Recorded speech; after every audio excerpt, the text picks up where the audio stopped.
Il m'a même trouvé devant le bureau du juge, au secrétariat même du doyen des juges, avec les avocats. Et ils sont entrés. Ils sont entrés. Alors, aujourd'hui, il défère pour une audition sur le fond. Comment vous appréciez un peu tout cela? Parce que depuis lors, lui, il clame son innocence. Il dit qu'il veut être entendu et qu'il veut également que ce dossier soit vidé. Il veut être entendu, mais il ne veut pas être entendu. Il faut qu'on sache ce que l'on veut. Quand on l'entend, on dit que oui, on veut lui barrer la route, on veut le sacrifier, on veut l'empêcher de participer à la présidentielle de 2024. Si on le convoque, on convoque des réunions, on le mobilise. Les gens qui étaient en France prennent les avions pour descendre, pour dire qu'ils vont soutenir, accompagner le bonhomme-là au tribunal. Mais qu'est-ce qui s'est passé? Qu'est-ce qui se passe aujourd'hui? Quelqu'un qui a été inculpé régulièrement, placé sous contrôle judiciaire, avec une liberté provisoire, naturellement. Donc il ne risque pas la prison. On l'entend.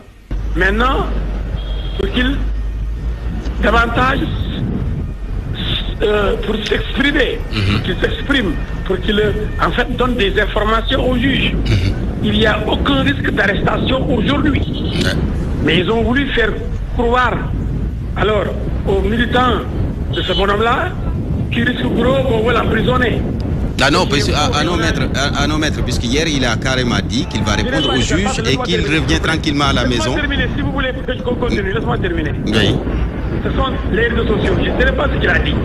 Dans les réseaux sociaux, les gens ont parlé de résistance, de mobilisation, parce qu'on ne doit pas sacrifier le bonhomme-là. Aujourd'hui, on ne l'a pas convoqué pour l'envoyer en prison. Lui-même le sait. Et sachant que l'État a pris toutes ses responsabilités, il a même laissé ses gardes de corps là-bas à la maison. L'État ne badine plus. Macky Sall l'a dit. Ce qui s'est passé en mars 2021 ne se passera plus au Sénégal.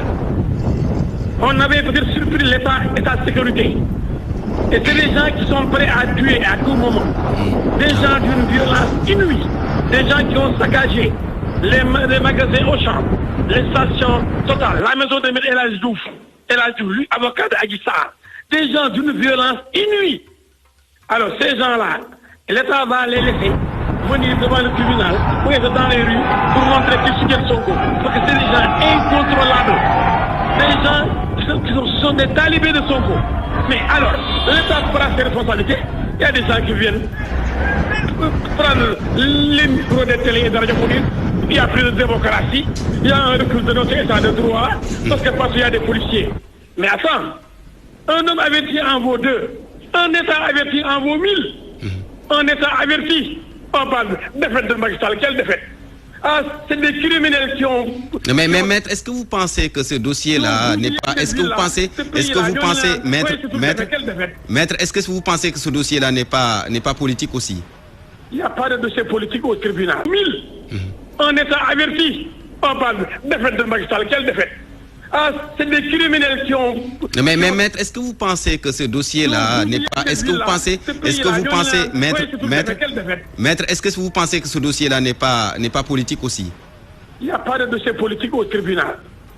Il y a une personne qui a porté plainte, une dame, contre un homme. Le juge est tenu de juger. Sinon, il commet ce qu'on appelle un déni de justice. Il n'y a pas de politique entre celui ou celle qui accuse et celui ou celle qui est accusé. Il faut que le tribunal tranche. Il ne faut pas qu'on nous emmerde. On nous emmerde avec ce bonhomme-là. Maître, je suis désolé. Maître, je suis désolé, il faut quand même savoir les mots à utiliser. Merci beaucoup, maître El Hadji Diouf, qui était en direct avec nous. Nous sommes en ligne avec Daouda Mi.